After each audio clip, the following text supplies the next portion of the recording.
A very good afternoon to all the plants enthusiasts out there. Thank you very much for tuning in. And right in front of me, you are looking at a Monstera aurea. Right. Generally, it has good variegation. This pot has been with me for a couple of months, maybe about 2-3 months, and I am actually preparing this pot for propagation later on. It came with 3 leaves, and now I have 2 extra leaves. That is these 2 right here. The latest one, the variegation is not that good, but it doesn't matter because I still got a few months to run before I would consider propagating. Now I'm preparing this pot for propagation. As you can see, let me just show you some of the aerial roots and how I get it rooted properly later on for propagation. I'm not using a moss pole at the moment, and I don't intend to, maybe a bit later. This is the aerial root that was hanging loose when I got it back home just a couple of months back, and so it was hanging loose, and I noticed that the tip is getting a little bit browning, which is not a good sign because the aerial root is dying and it's not growing longer anymore. So what I did was I just slot this aerial root into the side of the pot here and get it into the substrates, and look, that was just about maybe a week or 2 ago, or 2 weeks or 3 weeks ago, sorry. You see, the aerial roots have come down from here, at the side of the pot, all the way down here. And it is coming up with rootlets or subroots, which is a fantastic sign that, if I ever cut along here, let me just get the pot turned over. If I ever cut along here, this is the aerial root. I should be able to root, this top cutting. I do not intend to cut it now because it is still too small, to cut. So if I cut it here, these aerial roots will function as a root and also as a support of this entire length of the plant. Okay. Now, this plant originally also was having a good aerial root. Let me just show it to you.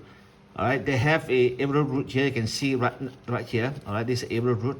It goes all the way down, and basically, what has happened is that it has already have roots, subroots, soil roots, because it was in a moss pole, I believe, and they remove it, cut it, and then place it into this pot, and that's how it is growing. Okay, so this is the aerial root. Just a little bit of a light thing problem, can't see that much. All right, here.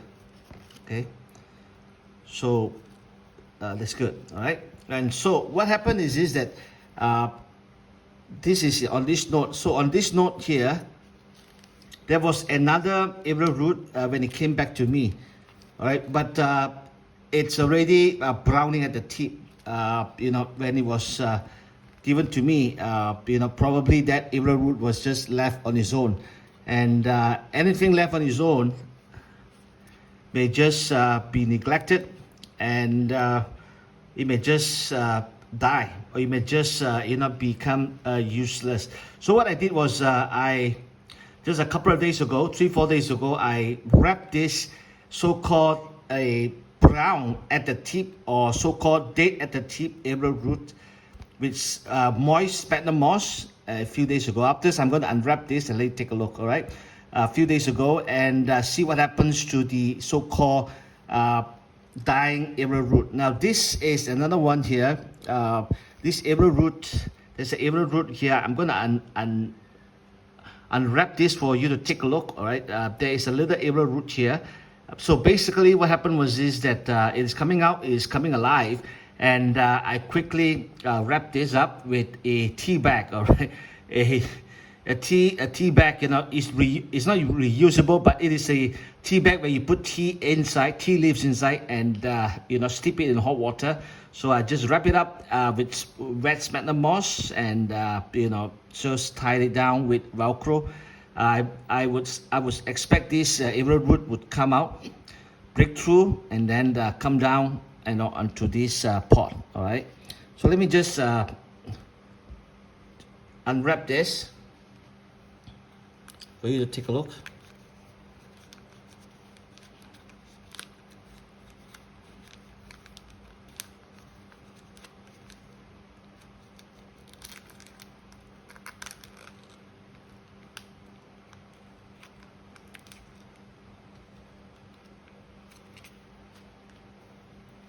Surprise of surprise. Just check it out. All right.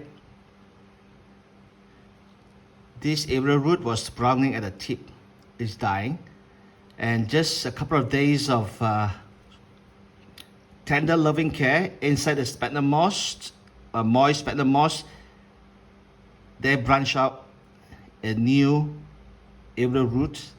And this would basically can be nurtured into a root that can be, that can be, either put into a moss pole, or you can just let it go right down to the substrates. So this is the wonder of sphagnum moss.